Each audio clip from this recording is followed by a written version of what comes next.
Step this way, ladies and gentlemen, and see how the hand is quicker than the eye.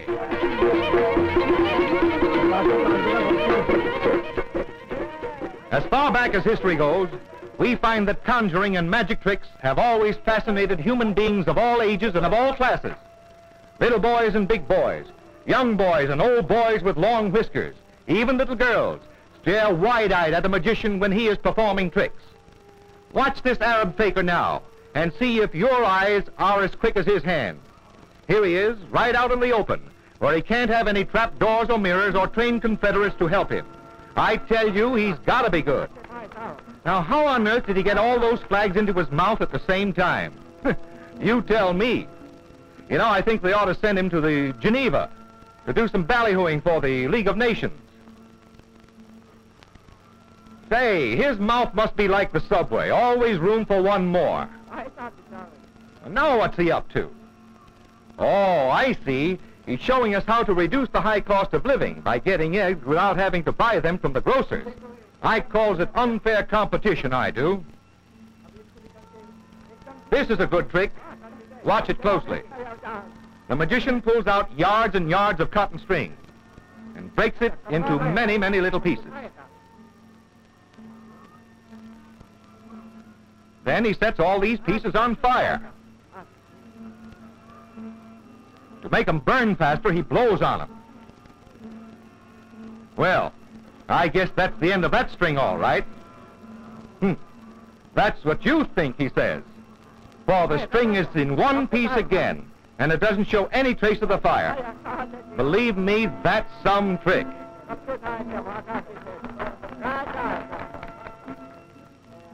But look, it isn't finished yet.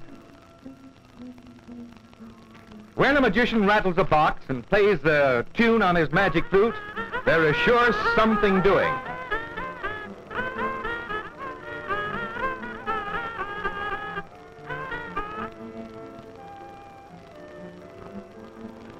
Well, of all things, that string is burning again, and right in his mouth, too. Say, let's give him a hand. Now, if any bright little boy in the audience can figure out how this trick is done, I wish you would write to me about it. I saw the trick several times when I was in India, but I never could guess the answer. But perhaps you're better at guessing than I am. Anyway, it's a fine trick. But these fakirs are not all alike.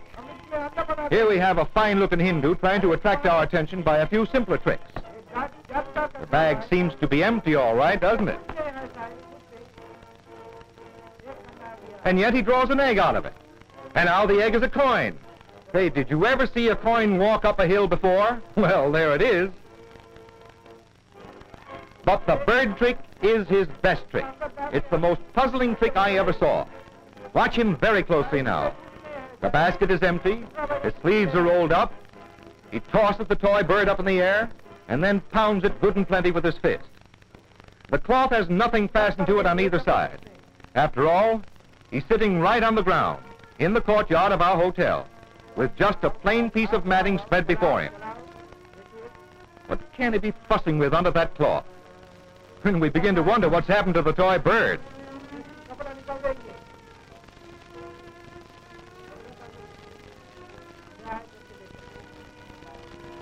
Well, can you beat it? A whole flock of birds, and they're alive, too.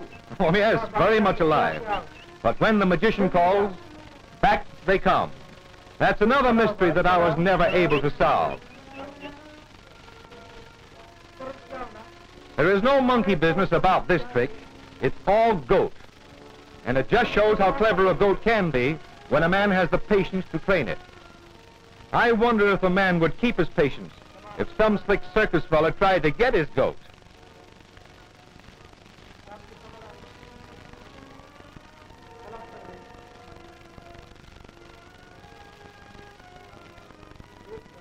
And now the most famous trick of all, the mango trick. The fakir shows us a mango seed. He places it in a little pile of dirt. And he waves his magic wand in circles. Then he covers the little pile of dirt with a cloth and jabbers a lot of hocus pocus dominus or something like that. This is one of the most popular tricks in the East. Every traveler to India has seen it and been mystified, just as I was. It's always performed in the open air without the help of any apparatus. And when the cloth is removed, we have a live, fresh young mango plant, 18 inches high, roots and all. Explain that one if you can. I can't.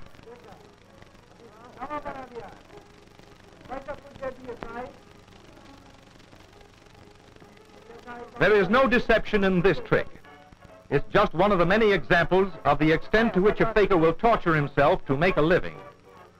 This man has developed his eye muscles to such a degree that he can lift a stone, and I mean quite a heavy stone, with his eyes, by inserting a small disc under each eyelid.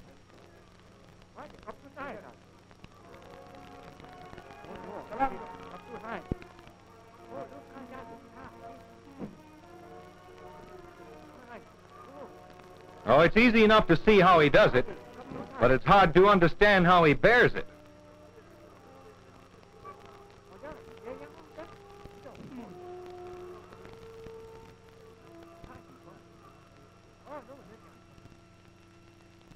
Well, well, well, the old shell game, the oldest conjuring trick in the world.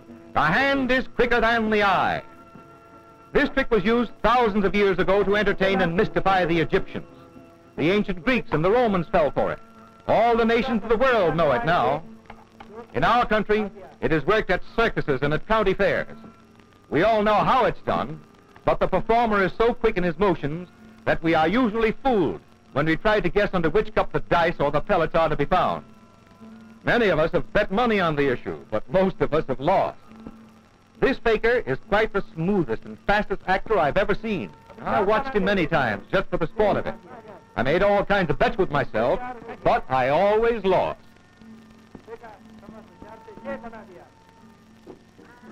No review of Oriental conjuring tricks would be complete without including the ever-present snake charmer. The snake charmers have chosen the most dangerous of all the poison snakes, the king cobra. One little sting, and a man would have about 50 seconds to live. How do they do it? Who knows? Maybe it's hypnotism, or maybe the snakes react to the sound of the flute. Anyhow, it's a grand show.